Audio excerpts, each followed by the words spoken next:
Morning students. आज का topic है पॉलिएस्टर, जो कि एक सिंथेटिक फाइबर्स है। तो दो सिंथेटिक फाइबर हमने ऑलरेडी डिस्कस किए हुए हैं, एक है नायलॉन और एक है रेयॉन। तो आज हम पढ़ेंगे polyester. Polyester, poly and ester, it is a combination of two words. Poly means many and ester एक तरह का केमिकल होता है और जिसकी स्मेल होती है फ्रूट लाइक स्मेल होती है जिसकी। तो ये पॉलिएस्टर कैसे बनता है? It is made up of repeating units of ester, यानी ईस्टर की एक चेन फॉर्म होती है।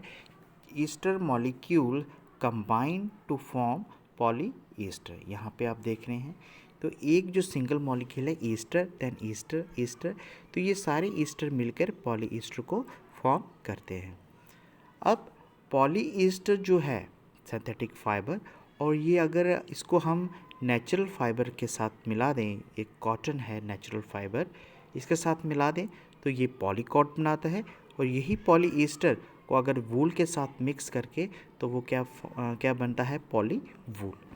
अब एक जो पॉपुलर पॉलीईस्टर है उसका नाम है terylene. Terylene is a popular polyester car, उसको हम डेक्रॉन भी कहते हैं या इसको माइलर भी कहते हैं। यही टेरिलीन को अगर हम वूल के साथ कंबाइन करें तो टेरी वूल बनता है, और यही टेरिलीन को कॉटन के साथ अगर हम मिक्स करें तो ये टेरी कॉट बनता है। अब आप बात करते हैं इसकी प्रॉपर्टीज़ की। तो प्रॉपर्टीज़ में it resist wrinkles, observes very little water and dry quickly. एक तो स्टूडेंट्स ये तो आसानी से रिंकल नहीं होता, यानी सिकुड़ता नहीं है आसानी से, बहुत कम पानी को ऑब्जर्व करता है और सूख भी आसानी से जाता है। Second point is it is strong, light in weight, elastic in nature. एक तो ये बहुत स्ट्रॉन्ग होता है, वज़न में बहुत कम होता है, और इसकी जो एक प्रॉपर्टी होती है इलास्टिसिटी से, तो इसलिए हमने इसको कहा गया इलास्टिक इन नेचर। अगर हम इसके यूजेस की बात करें तो इसको कहाँ कहाँ पे इस्तेमाल किया जाता है, तो it is used in making dress material like sari, curtains, skirts.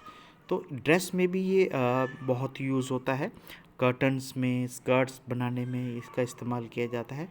और इसका अदर यूज़ ये है कि it is use in making magnetic recording tapes in audio video cassette. जो ऑडियो वीडियो कैसेट्स होती हैं, जो आप पहले सुनते थे ऑडियो और वीडियो कैसेट्स, उनको बनाने के लिए भी पॉलिएस्टर का इस्तेमाल होता है। अब हम बात करते हैं नेक्स्ट स्लाइड्स में। तो नेक्स्ट सिंथेटिक फाइबर है एक्रेलिक। तो ये फोर्थ सिंथेटिक फाइबर्स है।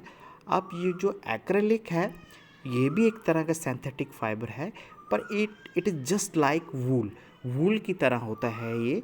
और ये जो वूल है वो एक नेचुरल फाइबर है, लेकिन एक्रेलिक जो होता है वो एक आर्टिफिशियल वूल कह सकते हैं।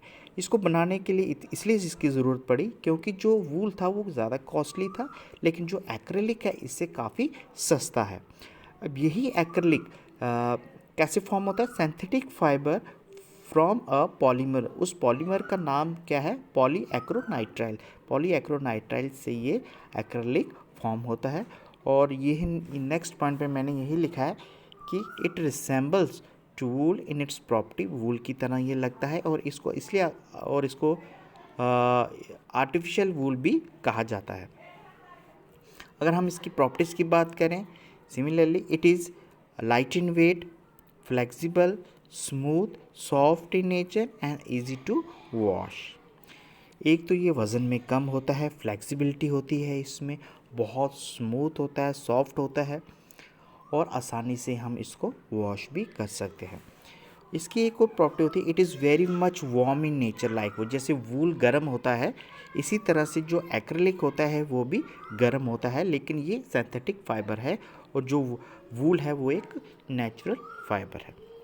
It is very much cheaper than wool. मैंने आपको पहले भी बताया कि ये जो सिंथेटिक फाइबर है एक्रेलिक, ये बहुत सस्ता होता है एज़ कम्पेयर टू वूल से। अगर हम इसके इस्तेमाल की बात करें कि ये कहाँ कहाँ पे यूज़ किया जाता है, तो it is used in making warm dress. गर्म कपड़ों को बनाने के लिए इस्तेमाल किया जाता है, लाइक जैकेट्स, शॉल्स, स्वेटर, तो इनके लिए यूज़ किया जाता है। It is also used in making blankets etcetera, blankets वगैरह बनाने के लिए भी इसका इस्तेमाल किया जाता है। तो ये था स्टूडेंट्स आपके चारों सिंथेटिक फाइबर हमने कवर कर लिए हैं। तो एक हमने पढ़ा सबसे पहले रेयॉन, उसके बाद हमने पढ़ा नायलन, एंड देन इसके बाद हमने ये आपका प्रीवियस यहाँ पे पढ़ा हमने पॉलिएस्टर, और ये आज अभी हमने पढ़ा एक्रिलिक। तो ये 4 सिंथेटिक फाइबर्स हैं जो कि आपके सिलेबस में हैं। जो नेक्स्ट टॉपिक में हम अब बात करेंगे प्लास्टिक की। आई होप कि आपको समझ आया होगा। अब नेक्स्ट टॉपिक के लिए हम अब प्लास्टिक पढ़ेंगे। आई होप कि जो आज हमने पढ़ा वो आपको अच्छे से समझ आया होगा। Thank you students.